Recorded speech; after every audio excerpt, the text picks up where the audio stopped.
It really is a myth that women, they have to choose between being good mothers and being successful career women. I think that you can do both, and you could do a little bit of everything. So it's not about having it all, it's about having a little bit of everything at your own pace.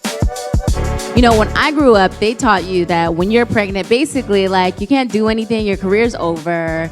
And this is back in the early days, you know, and I'm so happy that the environment has changed when it comes to that. You know, other women have been the example of that, and us women are speaking up. And, you know, the importance of women in this industry is just so strong. Whether we have babies or not, we could still work, you know? And if anything, we work even better. I realized wellness isn't just about one channel. It's not just about nutrition. It's what I call now my 4 cornerstone philosophy, which is food, body, emotional well-being, mental health, and spiritual growth. There's individual therapy, there's couples therapy, there's family therapy, but there's nothing for friendships. If I can make your life easier at work, I'm going to, and I'm gonna fight for it. And I try to give back as much as I can. Just try to keep it honest, you know, run your business the way that you live your life is my kind of philosophy. There was this one story you posted with you and your girls, and you said that this is the pinnacle. Every time I have a rough day with my kid or I have a rough day with my husband, I just look at them and I think of that picture that you posted.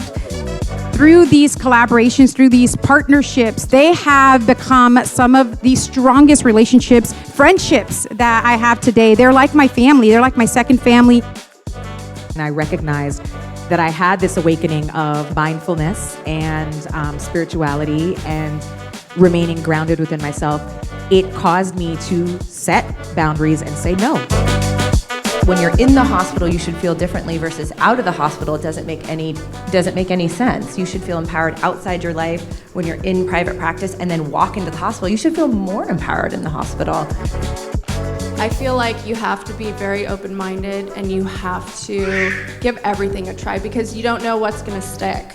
Yeah. You know, I didn't know the lives were gonna stick, and now that's something that I have to do weekly now because there's a demand for it.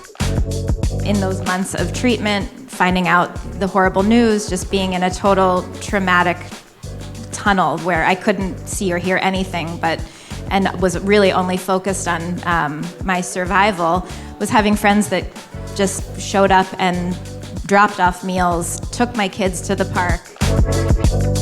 Throughout the 9 years that we've been business partners, he's gotten married, he's had 2 kids, and when it came time for me to, you know, kind of pull away and spend time with my family and, you know, experience motherhood, he said, go, like, please go. I will take care of everything. I will take care of everyone. During the pregnancy, I had a pretty smooth, I was really healthy. I think I prepped my body really well for pregnancy, but afterwards, it's a lot. And finding the word, like, I'm such an independent person and I never surrendered to help. Yeah. So finding, like, to receive and ask for help was my challenge for sure. Yes, pop star Katy Perry. Well, first of all, I want to say she's the real. She is legit. She is the real. She's so wonderful. Awesome. I feel so lucky to work with her, and she's a great human being. Another new mother. Like, this is not right. Especially because birth is so natural. Our bodies are literally designed to give birth. This is something, it's not a medical procedure. It should not be the case that all of these women so young are having C-sections or being dismissed or dying. And between 2018 and 2020, the statistics for Black mothers dying has actually increased to 54.5%. Community is truly the core of my being. I don't exist without mine, for ideas bouncing off, for emotions, for anything. Full disclosure, I grew up in foster care, so I have a wide community of different looking people. And I think when you have those opportunities, that is able to gift you the confidence that you need to know that, oh, everything here really is valid. And when you're able to really be an alchemist and take an idea and materialize it, there is nothing greater and more fulfilling than that. I think at the end of the day, everything happens for a reason and everything unfolds in a specific way. And I just always remind myself that and to be very present in any situation. You know, things are not always going to go to plan, but if you feel confident in the fact that it happened for a reason, then you can kind of like feel good about it. Thank you guys so much for being here. Sending all my love to you guys. Lots of love. Thank you. Thank you so much.